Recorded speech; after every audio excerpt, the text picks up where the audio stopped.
Hello and welcome to Newscentre. I'm Parikshit Luthra. A panel under the leadership of former President Ramnath Kovind has submitted an 18,000-page report in March to the President of India, Draupadi Murmu, on holding simultaneous elections across India. N.K. Singh, a member of this panel and the chairman of the 15th Finance Commission, spoke exclusively to CNBC TV18. He believes that one nation, one election is long overdue.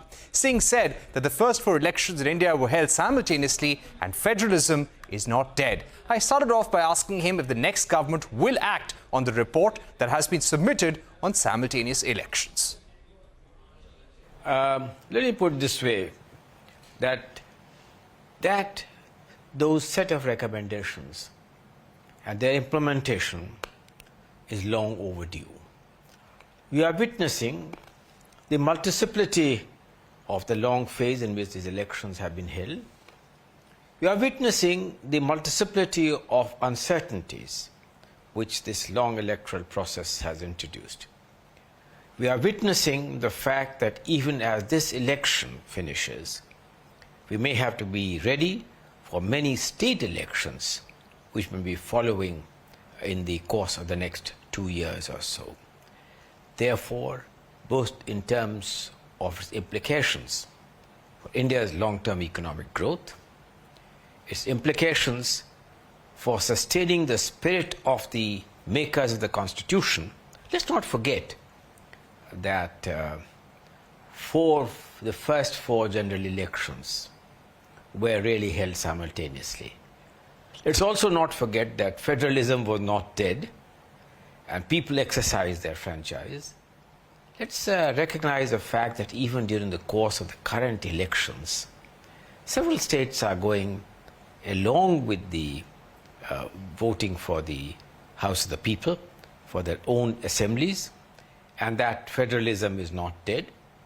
Past patterns have suggested that people have become wise enough to differentiate between whom and how they are voting, whether for the House of the People or for the state assemblies. So I think on account of the multiplicity of factors, its long-term consequences on economic growth, enabling uninterrupted focus on governance, enabling really the benefits of the kind of structure which the Constitution has provided, to not fetter the energies of those whom we elect to govern, far too much time spent with far too many interruptions or only during the electoral process. That is why our committee, of which I was privileged to be a member under the former president, and there were other distinguished members, recommended that the time has now come to implement the recommendations for having simultaneous elections. Simultaneous not only to the House of the People and the state assemblies, but indeed within a very definite time frame for the 3rd tier as well, where the elections have to be held. Now, coming to the tenure of legislative assemblies, especially opposition governments in states which may be cut short, how do you expect the central government to overcome this hurdle? Because this is going to face a lot of resistance from states. Let me put it this way to you, that the core recommendations of our committee in respect of the House of the People and in respect of the state assemblies does not require ratification by the states. No doubt, when it comes to the 3rd tier, on account of the common electoral roll and so on, you require the ratification by the states. But the core recommendation, which pertains to the House of the People and the state assemblies, requires constitutional amendments which would have to be considered and appropriately, should there be a consensus, be enacted. Right. But do you see this seeing a lot of legal challenges? You think passing this through Parliament and also through the courts will be a tough task? It will require a lot of effort on the part of the government? Well, you know, let me put it this way to you, that we had one of the most wide-ranging consultations, particularly and among others, with the legal fraternity. Almost every retired Chief Justice of the Supreme Court was consulted, their views taken into account. Prominent former Chief Justices of the High Courts were also consulted. With the legal fraternity, we had very extensive consultations. We had a very eminent legal expert in our committee, Mr. Harish Salve, who is a constitutional expert. So on those aspects, I think that looking at the wide-ranging consultations, we believe that the legal fraternity would not really be taken by sudden surprise when these recommendations, which are now available in public domain, whom we have consulted, how we have consulted, what their views were, all that now is on record and available on the website, which is transparent. By the way, it may not surprise you to know that whereas the main report itself is in 1 volume, the full report has 21 volumes. Because almost anything which anyone has written about elections in any context, the outcome of the law commission's reports, the outcome of the parliamentary standing committees are all available in public domain for them to see. Right. I would also like to ask you about your key expectations from the next government in terms of the next phase of reforms.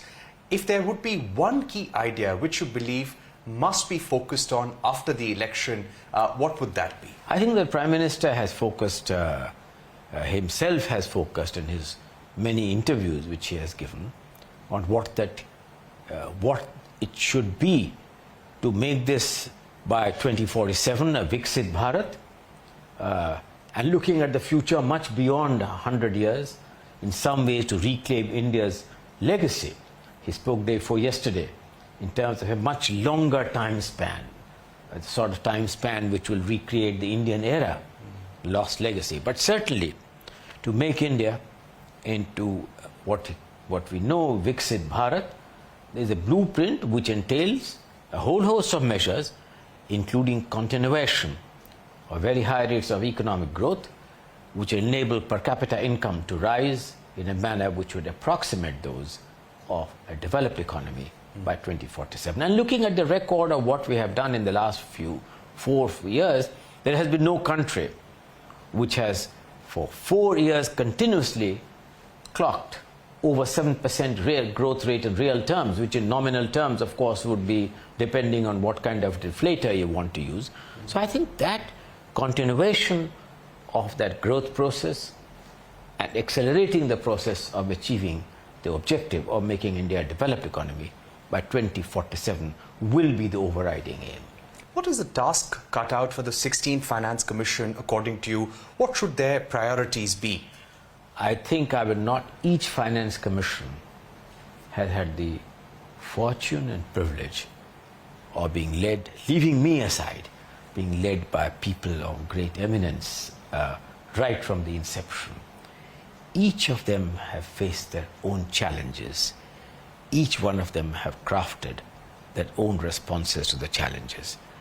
The challenges are embedded in the terms of reference. Some finance commissions have been given by the President terms of reference which mirrors the constitutional provision. Others have been given a more wide-ranging terms of reference. So I think that the challenge is in the terms of reference which has been given to the 16th Finance Commission, and it will be to their wisdom of a very eminent 16th Finance Commission led by a very, very eminent economist who has great international understanding, who was the first chairman of the Niti Aayog, which mirrors in some ways the principal think tank of this country, and with a very rather distinguished members of the Commission to come to such conclusions in addressing the terms of reference in the context of contemporary realities. There has been a lot of states, including Punjab, Delhi, West Bengal, Kerala, Karnataka, they have complained about discrimination when it comes to sharing of tax revenues. How do you think 16th Finance Commission should address these concerns around discrimination? I do not wish to second guess what 16th Finance Commission would do. As I told you, it has a very eminent chairman and very distinguished members of the Commission, and it should best be left to their considered judgment. But now let me make the point. When you talk of discrimination, there are two components which are inevitable and embedded in the Constitution. One is the vertical, the other is the horizontal.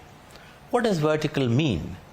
The vertical means that from out of the divisible pool, namely the pool which is considered appropriate for dividing the resources, each finance commission fixes what percentage.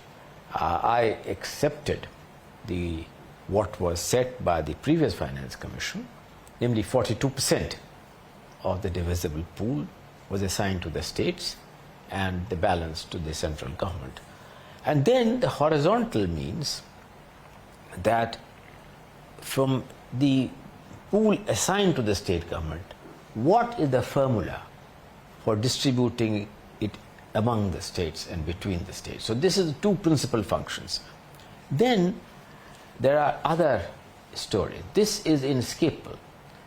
This does not come out, the divisible pool does not come out of the Consolidated Fund of India. But the items which are available to the states by way of fiscal deficit grants, the amount of money given for disaster management, the amount of money, very, very substantial, given to the third tier, comes out of the Consolidated Fund of India. So they are grants, they are not rights. And I think that this broad principle has been followed by every successive finance commission in discharge of the constitutional obligations. Right. My final question would be on the budget. Of course, investors around the world want stability in policy making. They want the pro-growth policies to continue. One thing which you feel that the full budget in 2024 could catalyze for the economy, we have an aspiration to become the manufacturing powerhouse of the world, rise up to China, attract more capital flows, which companies and countries want to divert from China. How can we rise up to that opportunity?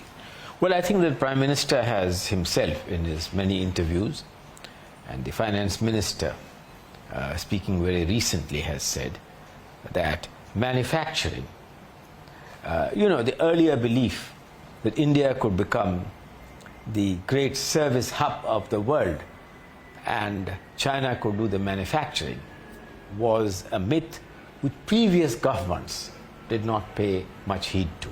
I think it is recognized that the need to catapult high rates of economic growth need the use of technology, enhanced productivity, enhanced addressing of the challenges of not only growth but global warming, climate change, the huge amount of effort which needs for an orderly transition to an era of renewable fuel. All this requires also that the manufacturing sector and the services sector should act in tandem.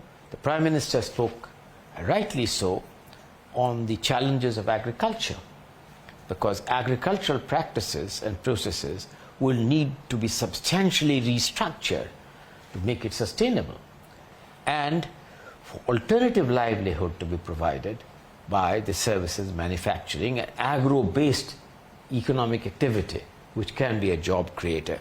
So I think that the recognition that manufacturing requires a degree of priority of the kind of a regulatory framework and support in multiple ways is an inescapable necessity, looking at our demography, looking at falling age dependency ratio, and looking at the fact that we need to harness technology in terms of enhancing productivity, but the challenge of being able to provide gainful employment opportunities must be part of that integrated approach.